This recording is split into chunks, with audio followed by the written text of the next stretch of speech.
भी सिक्के के दो पहलू होते हैं, वैसे ही मनुष्य जीवन के भी दो पहलू है, सुख और दुख।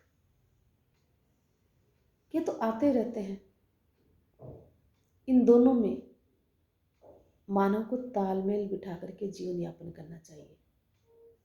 सुख आए तो घमंड नहीं होना चाहिए, दुख आए तो धैर्य नहीं होना चाहिए। परंतु इन दोनों से परे भी एक चीज है, आनंद। उसको अगर हमने महसूस कर लिया तो मानव का जीवन ही संवर जाता है।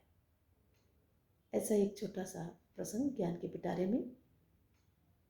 एक बार संत से जिज्ञासु शिष्यों ने अपनी जिज्ञासा को शांत करने के लिए पूछा, गुरुजी, सुख और आनंद में क्या अंतर है?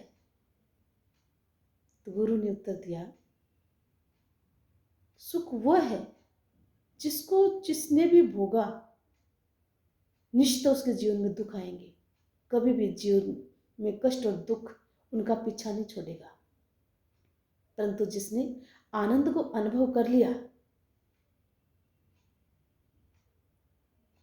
उसके जीवन में कभी कष्ट आ ही नहीं सकते, दुख आ ही नहीं सकता।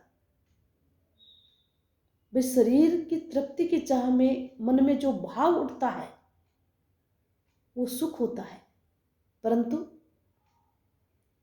आत्मा की शांति में, संतुष्टि में उठा भाव आनंद होता है। गुरु की बात शिष्यों की समझ में आ गई। कहने का तात्पर्य है, व्यक्ति को अपने जीवन में आनंद पूर्वक रहना चाहिए।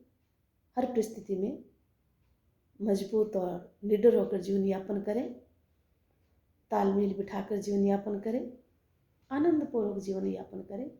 बड़ा दुर्लभ होता मानव जीवन। कष्ट आएंगे, सुख भी आएगा, दुख भी आएगा, परंतु ये तो धूप छांव है, चले जाएंगे। इस परिवर्तनशील संसार में सब कुछ होता रहता है। डरने की आवश्यकता नहीं है, बल्कि धैर्य रखने की। धन्यवाद।